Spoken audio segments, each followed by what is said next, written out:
তো লাস্ট ব্লগে আপনাদেরকে বেওয়াচ নিয়ে কিছু ইনফরমেশন দিয়েছিলাম, আর এই ব্লগে আমি দেখাবো আমরা রুম পেয়েছিলাম 708।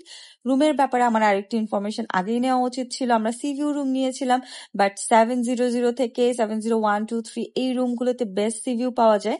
কেন সেটা আমি আপনাদেরকে একটু পরে আবার দেখাবো। তো পুরো রুমটা দেখাই। রুমটা কিন্তু অনেক বড় ছিল, প্রায় 400 স্কোয়ার ফিটের মতন একটা রুম, সুবিশাল, এবং ইন্টেরিয়রও কিন্তু খুবই ভালো ছিল। রুমের ভাইবটা আমার কাছে খুব ভালো লাগছিল, আমার বেশ পছন্দ হয়েছে। রুমটা দেখে মন খুশি হয়ে গেছে। এবং এরপরে দেখাই আপনাদেরকে আমার মোস্ট ইম্পর্টেন্ট জিনিস, সেটা হচ্ছে ওয়াশরুম। ওয়াশরুম কোনো হোটেলে ভালো না হলে সেই হোটেলে আমার থাকাটাই বৃথা হয়ে যায়, আমার মন উঠে যায়।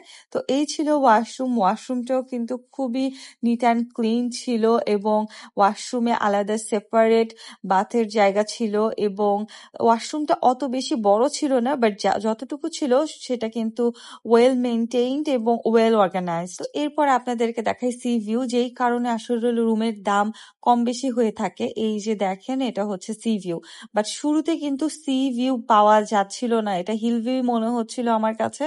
একটু বাইরে যাওয়ার পরে দেখলাম সি ভিউ। সো রুমগুলো আসলে যত বেশি 700, 701, 2, 3 ওরকম পাবেন, অত বেশি সি ভিউ পাবেন আপনারা। মানে এটা যেমন একটা কর্নারে আমার সি ভিউটা পড়ে গেছে। তো এটা moderate sea view, moderate hill view মনে হয়েছিল, বাট তাদের এই ক্যাটাগরিটা তারা সি ভিউতে রেখেছিল। এটা আমার কাছে একটু ডিসঅ্যাপয়েন্টিং একটা ব্যাপার ছিল।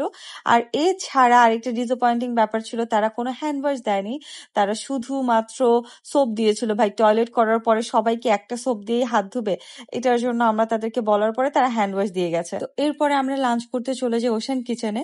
ওশান কিচেন বেওয়াচের একদম পাশেই। এটা মেবি অ্যাঙ্কর রিসোর্টের অধীনে ছিল। তো এই রিসোর্টটা পুরোপুরি দেখে মনে হবে আপনি বালিতে চলে গেছেন। সম্পূর্ণ বালি ভাইব ইন কক্সবাজার পেতে হলে এই রিসোর্টে থাকা লাগবে। আমি নেক্সট প্ল্যান করেছি আমি অ্যাঙ্কর রিসোর্টে থাকবো। এত বেশি সুন্দর এই ওশান কিচেনটা, এখানে আপনারা গিয়ে মন মতো অ্যাস্থেটিক ছবি টবি তুলতে পারবেন। আমারও প্ল্যান ছিল অনেক কিছু করার, বাট আসলে আমরা লাঞ্চ করতে গিয়েছিলাম, বিকেল হয়ে গিয়েছিল।